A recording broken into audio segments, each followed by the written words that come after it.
Jinsi ya kuweza kuangalia matokeo ya kidato cha pili pale yatakapoweza kutoka. Hatua ya kwanza, ingia katika Google kwenye simu yako, search website ya NECTA.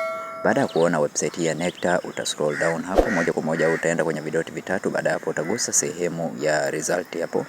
Gusa hiyo sehemu ya result, utaweza kuona FTNA. Utabonyeza kwenye FTNA, maana yake ni Form 2 National Assessment.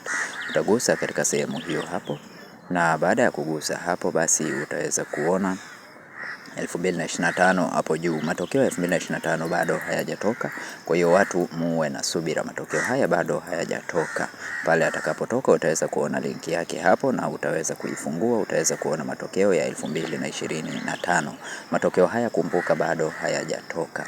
Kwa wewe ambaye ni mara yako ya kwanza kuingia katika channel hii ya Feaboy, tafadhali bonyeza neno subscribe, like video hii, share video hii kwa wengine wengi zaidi, ili waweze kujua jinsi ya kuweza kuangalia matokeo ya kidato cha pili pale yatakapoweza kutoka. Matokeo haya bado hayajatoka, narudia tena, matokeo haya bado hayajatoka. Kwa hiyo hii ni namna tu ya kuweza kuangalia matokeo.